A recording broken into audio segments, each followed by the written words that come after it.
우리 하나님의 말씀 같이 보려고 합니다. 오늘 함께 나눌 말씀은 이사야서 50장 말씀입니다. 이사야서 50장 4절에서 7절까지 말씀 보겠습니다. 우리 찾으셨으면 다 같이 한 목소리로 읽습니다. 시작. 주 여호와께서 학자들의 혀를 내게 주사 나로 권고한 자를 말로 어떻게 도와줄 줄을 알게 하시고 아침마다 깨우치시되 나의 귀를 깨우치사 학자들같이 알아듣게 하시도다.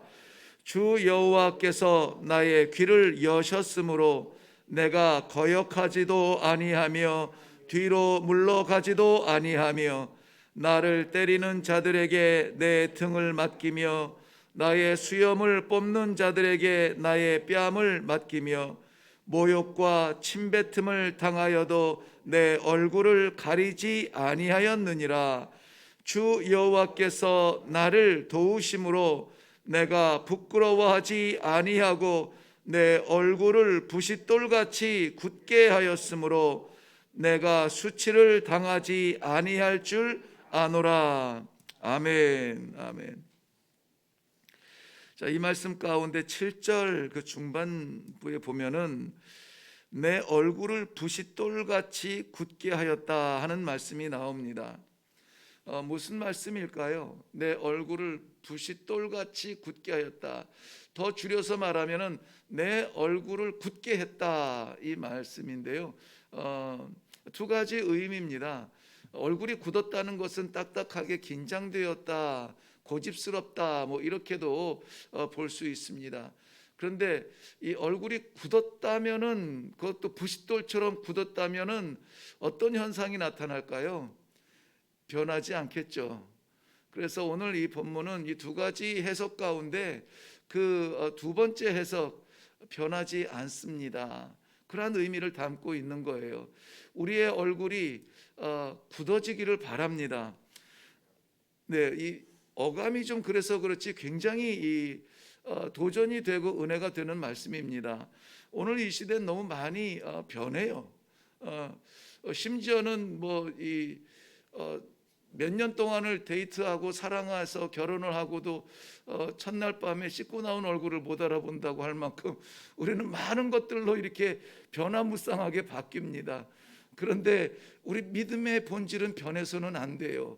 어떤 일에서도 변하지 않아야 돼요. 오늘 우리가 찬송했듯이 보배 피를 흘리신 주 예수 그리스도의 상황은 말도 안 되는 상황이었습니다. 그런데도 변하지 않았어요. 변하지 않았습니다. 십자가에서 죽으리라 다 아셨는데도 예루살렘을 향해서 나아가셨어요. 변하지 않았습니다. 사람들이 왜 죽음의 길을 가냐고, 당신은 왕이라고, 다윗의 왕이라고 호산나 호산나 외쳐도 거기에 마음 빼앗기지 않았어요. 변하지 않았습니다. 결국은 이 구원의 엄청난 사역을 감당하시기까지 변치 아니하신 우리 주님, 오늘 우리도 우리의 얼굴을 굳게 하고 이 세상이 아무리 변화무쌍한 유혹으로 우리를 흔든다 할지라도 부싯돌처럼 굳게 굳어버리는 우리 믿음의 표정들이 되기를 바랍니다. 빼앗기지 않기를 바랍니다. 그래서 저는 오늘 말씀의 제목을 얼굴을 굳게 하라, 얼굴을 굳게 하라, 하나님의 간절한 이 마음을 담아서 이 제목을 잡았습니다. 이사야서에는 최근에 저희들이 살펴보는 부분들이 메시아의 오심을 대망하며 그를 구원의 종이라 노래하는 부분, 종의 노래들을 좀 살펴보고 있었습니다. 40장에서 55장까지 계속해서 메시아로 오실, 메시아라고 하는 것은 가리워져 있습니다마는 구원의 종으로 하나님께서 보내실 그 종을 대망하는 모습들을 기록하고 있습니다. 이 종이 어떤 종이냐면, 이사야서를 시작하면서 1장부터 39장까지 이스라엘 백성들이 당하는 고난과 억압과 아픔들 속에서 포기하지 아니하고 하나님을 바라볼 수 있는 그 소망의 빛이에요. 그분이 오시면은 하나님께서 우리에게 약속하신 그분만 오시면은, 그랬는데 40장부터 보여지는 그분이 종의 모습으로 드러나고 있다라고 하는 것입니다. 42장에 소개되는 이 메시아 오실 종은 하나님의 성령으로 충만한 그러한 종으로 오셨다고 했습니다. 하나님의 영으로 충만한 종이야말로 하나님의 역사를 감당하는 겁니다. 오늘 여기에서 이사야서에서 보내주는 구원의 종, 메시아로 오는 구원의 종은 예수 그리스도를 바라보고 있습니다. 그런데 우리가 최근에도 같이 말씀을 나누었지만은 이것은 단지 예수 그리스도를 소개하는 것에 멈추지 않습니다. 바로 그 예수 그리스도를 믿고 그 예수 그리스도의 생명을 받은 우리도 그 길을 가라고 초청하시는, 우리를 부르시는 말씀입니다. 예수 그리스도를 십자가의 종이라 우리는 고백하기를 좋아합니다. 그런데 우리는 십자가의 종 되기를 꺼려합니다. 그것은 성경적인 정신이 아닙니다.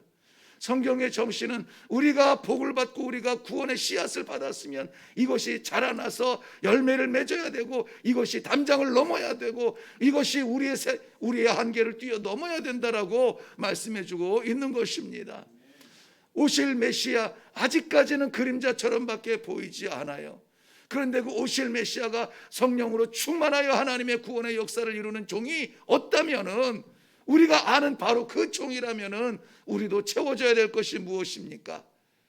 하나님의 영으로 채워져야 됩니다. 하나님의 영으로 채워지는 성도야말로 우리 주 예수 그리스도의 길을 따르는 진정한 제자가 됩니다. 여전히 우리에게는 부족한 게 많습니다. 필요한 게 많습니다. 그래서 이것저것 하나님께 채워달라고 말합니다. 그런데 성도는 무엇보다 우리의 심령이 성령으로 채워져야 돼요. 성령으로 채워지면은 건강이 없어도 그 누구도 무너뜨릴 수 없는 하나님의 용사가 될 줄로 믿습니다. 성령이 없으면은 아무리 위대해 보여도 껍데기예요, 껍데기. 바람 불면 넘어집니다. 질병 찾아오면은 한탄합니다. 경제적인 위험이 오면은 시험 듭니다. 왜 그렇습니까? 성령에 휘어잡히지 못해서 그래요.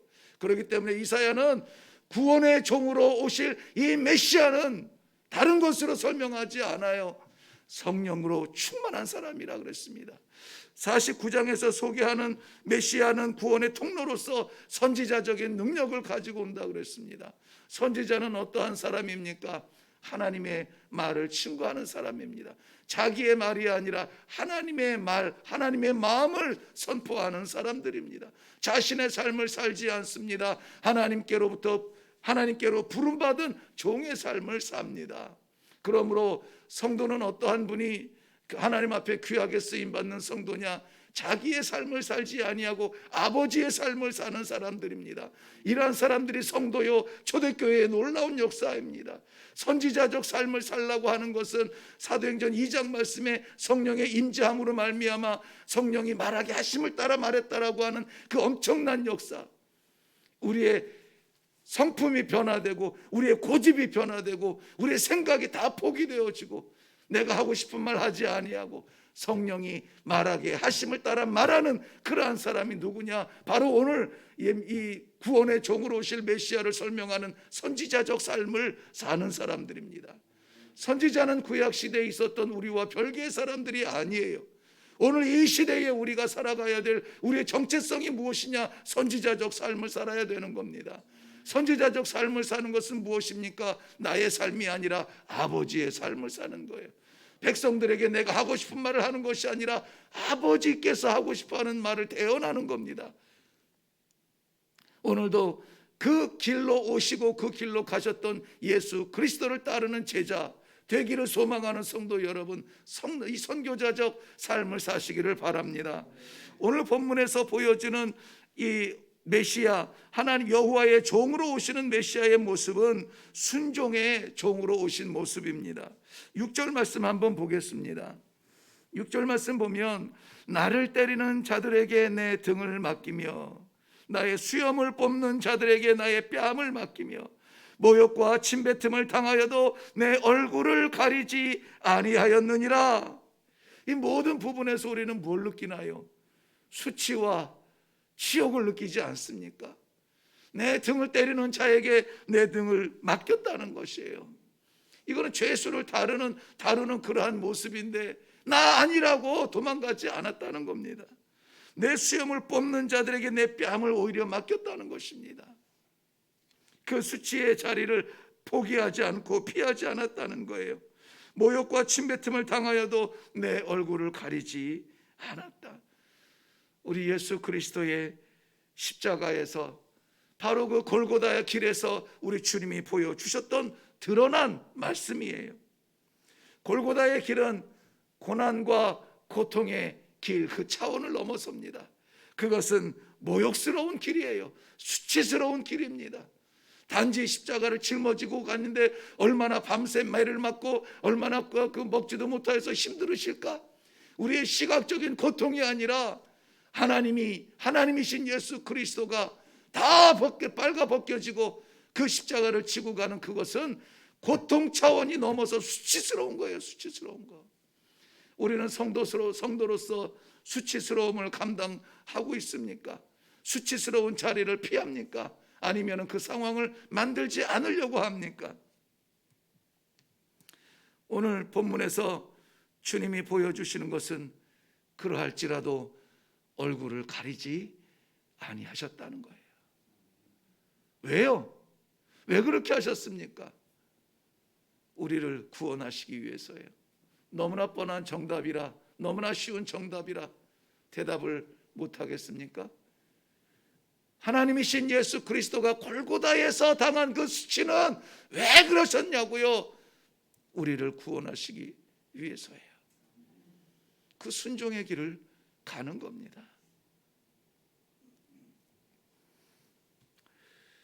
우리가 이제 나중에 살펴보겠지만 52장 이후에는 드디어 그 수치의 마지막 장소, 대속 제물로 드려지는 종의 모습을 보여주고 있습니다.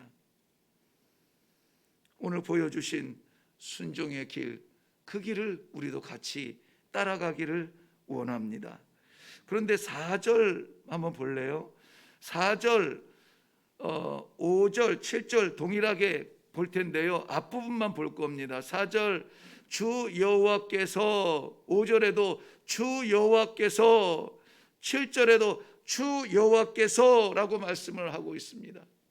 이 구원의 종으로 오신 메시아의 그러한 모든 삶의 길은 주 여호와께서 도와주심으로 말미암아, 주 여호와께서 걷게 하심으로 말미암아, 주 여호와께서 살게 하심으로 말미암아 살아가는 삶이었다라고 말하고 있습니다.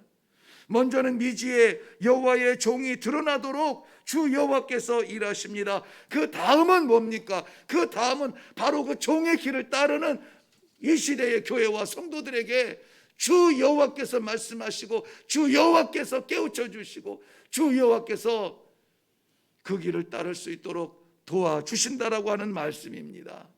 사랑하는 성도 여러분, 이런 왜 이 새벽 예배의 말씀은 간단하게 하고 기도의 시간을 줘야 된다라고 이렇게 틀이 박혔는지 모르겠지만은, 저는 그나마 그래도 말씀에 좀 집중하려고 하는데도 아쉬워요. 시간이 벌써 막 이렇게 되면은 저 시계를 띄든가 아니면은 부담이 자꾸 돼요. 본문이면서 정리를 하자면요, 여호와께서 우리에게 그 길을 걸을 수 있도록 힘주시는 방법, 바로 예수님께, 예수 그리스도 메시아에게 주셨던 하나님의 은혜인데 무엇이냐면은 학자의 혀를 주신다는 겁니다. 많이 들어보셨죠? 학자의 혀를 내게 주사, 학자의 혀를 내게 주사. 공부하는 이 신학생들이 이 말 많이 씁니다. 학자의 혀가 어떤 혀입니까? 진리를 말하는 혀입니다. 그 진리는 어떤 것입니까? 땅에 있는 것이 아니라 하늘에 있는 것입니다. 땅에 우리가 평안이 없습니다. 그러나 진리신 예수 그리스도는 너희에게 평강이 있을지어다 말씀하시는 거예요.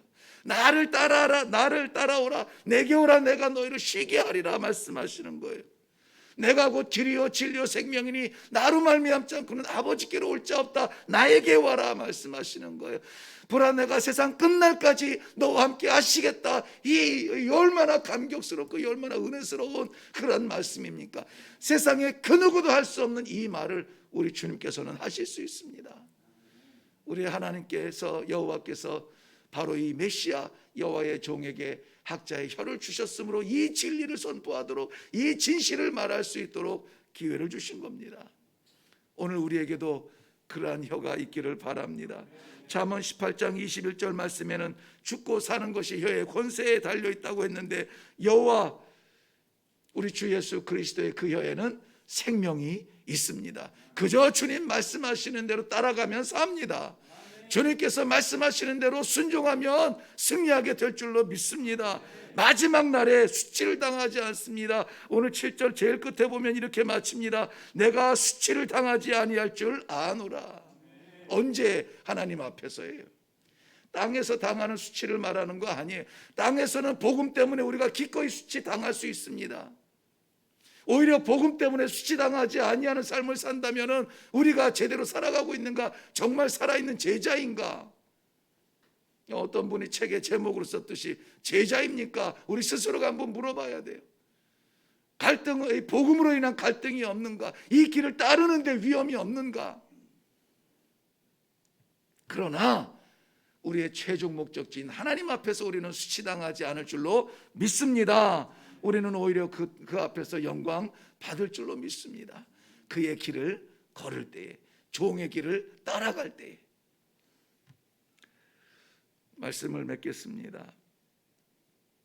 우리의 도움은 여호와께 있습니다. 얼굴을 굳게 하십시오. 찬바람 분다고 찡그리지 마시고 죽을 상하지 마시고 늘 하나님을 바라보는 그 눈동자 바로 뜨시고 늘 하나님을 향하여 부르는 찬송 멈추지 마시고 복음을 증거하는데 찡그리지 마시고 오늘도 하나님께서 성령으로 우리를 가득 채워주셔서 이 하루를 여호와의 구원의 종 예수 그리스도를 따라가는 그 심정으로 살아가는 축복이 있기를 주님의 이름으로 축원합니다. 기도하겠습니다. 살아계셔서 역사하시는 하나님 아버지, 은혜를 감사합니다. 주의 우리 하나님의 놀라우신 구원의 역사를 이루기 위하여서 바라보는 십자가, 그 수치스러운 자리까지 순종의 걸음으로 걸으셨던 우리 주 예수 그리스도 아버지, 저희들의 주님 믿는 마음으로 오늘 우리도 따라가려고 합니다. 우리 하나님께서 허락하여 주셨던 그 학자의 혀를 저희들에게도 주사 진리를 선포하게 하여 주옵소서.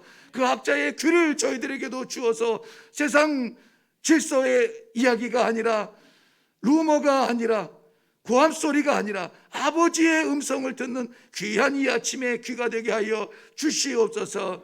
어떤 순간이라도 변질하지 아니하는 굳건한 믿음을 허락하여 주시어서 얼굴 변치 아니하도록 우리 하나님 바라보는 그 찬란한 빛나는 얼굴을 유지할 수 있도록 복에 복을 더하여 주시옵소서. 감사드리오며 예수님 이름으로 기도하옵나이다. 아멘. 오늘 이 아침에 기도할 때에 혹시라도 우리의 마음에 두려움이 생겨서 슬펐거든, 혹시라도 우리의 문제가 생겨서 혼란스러웠거든, 하나님께서 주신 말씀으로 믿고 우리 믿음의 얼굴을 굳게 하겠습니다. 변하지 않겠습니다. 살아계신 하나님 믿음으로 말미암아 오늘도 그 길을 걷겠습니다. 종의 길을 걷겠습니다. 골고다의 길을 걷겠습니다. 수치의 순간을 만날지라도 포기하지 아니하고 도망하지 아니하고 얼굴 편하지 아니하고 묵묵하게 우리 주님 마지막 자리까지 가셨듯이 나도 그 길 따라 가겠습니다. 나를 때리는 자에게 등을 맡기며 수염을 뽑는 자에게 뺨을 맡기며 모욕과 침뱉음을 당하여도 얼굴을 가리지 않겠습니다. 두렵습니다. 도와주시옵소서. 이 시간에 우리 간절한 성령으로 충만한 종의 길을 걷기 위하여서 하나님의 도움을 간절히 기도하며 나아갈 수 있기를 바랍니다. 늘 말씀드리지만 우리가 이 사명자의 길, 주의 길을 걷는다면 나머지는 하나님께서 다 이 불필요한 것들을 잘라주세요. 쓰레기 같은 거 다 치워주세요. 하나님께서 이 정도를 직진하여 걸을 수 있도록 우리에게 능력 주실 줄로 믿습니다. 믿고 기도합시다. 우리